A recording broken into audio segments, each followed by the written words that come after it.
Des familles palestiniennes déplacées tentent de survivre avec moins d'un repas par jour. Elles ont désespérément besoin de l'aide humanitaire qui s'accumule à Rafah. Des familles d'otages israéliens détenus par le Hamas appellent l'Union européenne à l'aide pour obtenir leur libération.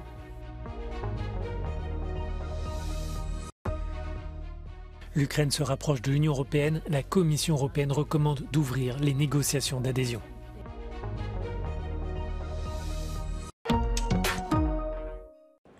Cela fait plus d'un mois que 245 personnes sont retenues en otage par le Hamas.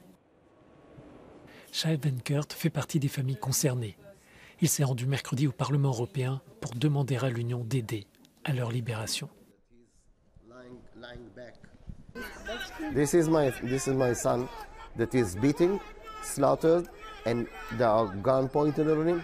He is with handcuffed, but he's still looking at the camera like he's angry. Don't beat me, I'm handcuffed.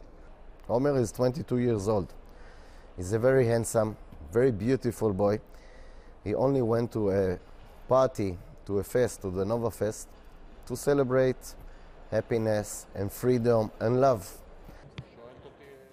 4 autres familles concernées par ces otages ont fait le déplacement à Bruxelles pour demander aux 27 d'utiliser tout leur poids politique pour les libérer. Yoni Asher est inquiet pour sa femme et ses 2 filles détenues par le Hamas. Sa belle-mère a également été enlevée, mais elle a été tuée par les assaillants. Il explique pourquoi il a voulu se présenter devant le Parlement européen. I couldn't do anything. I was helpless. I had nothing to do besides fall down on the floor. But after not long ago, I decided it's either fight for the life of my family or die. So I have only, not 2 choices, I have only 1 choice. Malgré sa détresse, Yoni Asher veut aussi penser aux enfants de Gaza. You know something? If the son, the one who got kidnapped, my babies, if his son or daughter, little daughter or son, was right here next to me right now, you know what I would do? I would hug them and kiss them. You know why? Because children are children. But what would you do instead of me? What would you do if your children were kidnapped from their grandmother's living room? Would you not use any mean you have in order to get them back, to save their lives? Shai Venkert et Yoni Asher soutiennent tous les 2 la réponse du gouvernement israélien dans la bande de Gaza. Mais d'autres familles demandent à l'État hébreu d'entamer des négociations avec le Hamas.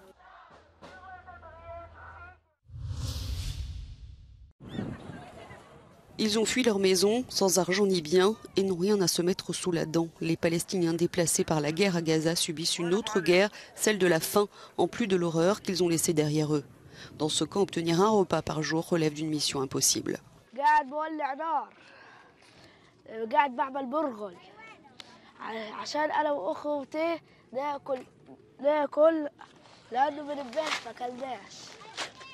أحيانا ماما لما تيجي تطبخ الأكل لأنا بتوزع الأكل توزيع وأحيانا باخد الرغيف وأحيانا بنام بالجوع لأنه بضلش خبز.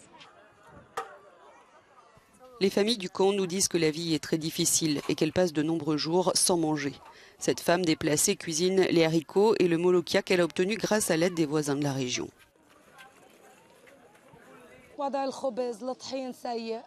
وضع المية سيء ما في أي مساعدات وضع الصغار سيء يعني ممكن عادي يعني ممكن إنك تاكل طقة واحدة في اليوم بس طقة الظهر اللي هو الغداء لا فطور لا عشاء لأنه الظروف صعبة ما في أي معونات وإحنا طلعنا الحرب أجت فجأة وطلعنا لا إحنا عاملين حسابها ولا معانا فلوس كفاية. Le blocus de l'aide humanitaire dans la bande de Gaza a épuisé les marchés. De nombreuses familles ont échangé une mort certaine sous les bombes contre une mort lente dans les camps de réfugiés.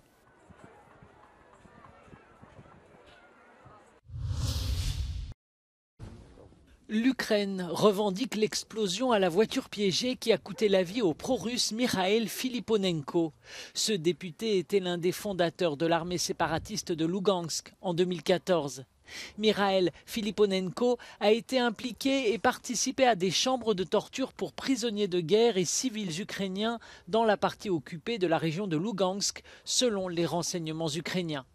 Ces derniers ont lancé une menace de représailles envers ceux qu'ils présentent comme des criminels de guerre et des collaborateurs. L'Ukraine fait un pas de plus vers l'Union européenne. La Commission européenne a recommandé mercredi aux États membres d'ouvrir les négociations d'adhésion avec Kiev. Le pays devra dans le même temps remplir des conditions fondamentales. Mais pour la présidente de l'institution, cela demeure un jour historique. It is now 10 years ago that the protests on Maidan started. Maidan protests where people were shot because they wrapped themselves into a European flag. And now, 10 years later, today is a historic day because today the Commission recommends that the Council opens accession negotiations with Ukraine and with Moldova. Dans son évaluation de 150 pages, la Commission souligne que l'Ukraine a réalisé des progrès significatifs pour lutter contre la corruption, pour limiter l'influence des oligarques dans le monde politique, pour faire valoir les droits des minorités et enfin pour renforcer l'indépendance de la justice. Mais des efforts supplémentaires sont attendus dans ce domaine. Selon la vice-première ministre ukrainienne, ces questions seront résolues et les oligarques ne seront plus un problème. Oligarchs are officially dead, not from the physical point of view, but as a creation of the post-Soviet transition period. So there are many things to be accomplished, but basically we have been recognized as a country which has overcome this influence, and there is no way back. La Commission félicite Kiev pour les efforts réalisés alors que le pays subit l'invasion militaire russe. L'attaque du Kremlin a relancé la dynamique politique en faveur de l'élargissement de l'Union. C'est maintenant aux 27 États membres de se prononcer sur l'ouverture ou non des négociations d'adhésion avec l'Ukraine. Si le processus suit son cours sans obstacle, les discussions pourraient démarrer en début d'année prochaine.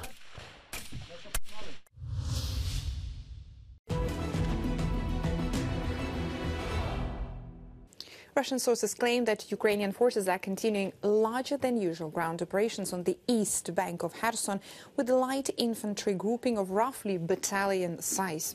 They also claim that Ukrainian forces transferred a limited number of armored vehicles to the east bank near Krynki. This is about 30 kilometers northeast of Kherson city. Russian news bloggers claim that more than 300 Ukrainian personnel, this is about a battalion's worth, are operating on the east bank in the Krynki area and continue to claim that Ukrainian forces maintain positions in central Krynki and nearby areas. They also say that combat engagements continue near Krynki as well as near Poima. This is about 12 kilometers away from Kherson city, as well as in Pishanivka and Pitstepne right there. The Institute for the Study of War states Ukrainian forces likely conducted initial company-sized assaults across the Dnipro River and to the east bank of Kherson region in mid-October. The reported battalion-sized Ukrainian force grouping on the east bank suggests that heavy Russian interdiction efforts along the Dnipro River have not prevented Ukrainian forces from transferring additional personnel and material to positions on the east bank. The Institute for the Study of War says it will not speculate on the prospects of ongoing Ukrainian activity on the east bank of Kherson region.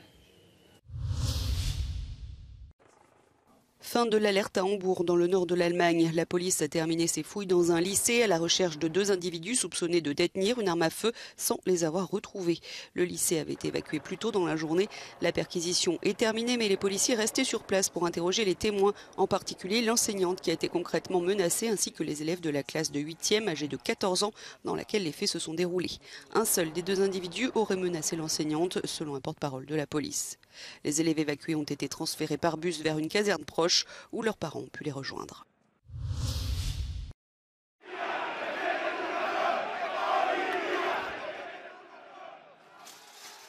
España volvió a vivir la jornada más violenta hasta la fecha en la ola de protestas contra el proyecto de Pedro Sánchez de ley de amnistía para aquellos que participaron en el desafío independentista catalán, incluido el expresidente de Cataluña, Carles Puigdemont, huido de la justicia en Bélgica desde 2017. Cerca de 7.000 manifestantes, convocados a través de redes sociales y con el apoyo de grupos de extrema derecha, cercaron un día más la sede del Partido Socialista en Madrid. Los disturbios se extendieron por la ciudad y se saldaron con 7 detenidos y una treintena de heridos, en su mayoría policías. ¡Devuélvelo! ¡Ahí!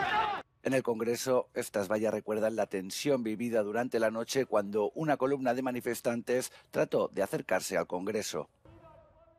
Es precisamente aquí donde el Partido Socialista pretende presentar una proposición de ley de amnistía que facilite los votos de los partidos independentistas catalanes para su investidura, pero el tiempo corre en contra de Pedro Sánchez. Quedan menos de un mes para que se convoque de manera automática unas nuevas elecciones. Mientras tanto, las manifestaciones continúan en España, continúan recrudeciéndose. La policía mantiene un dispositivo, tanto aquí como en la calle Ferraz. 150 policías estarán vigilando la posible convocatoria de nuevas manifestaciones. Sabemos que este fin de semana el Partido Popular ha llamado a los ciudadanos en toda España a manifestarse en contra de los planes de amnistía del gobierno de Pedro Sánchez. Aquí en Madrid, en la capital de España, se espera que sea una manifestación multitudinaria.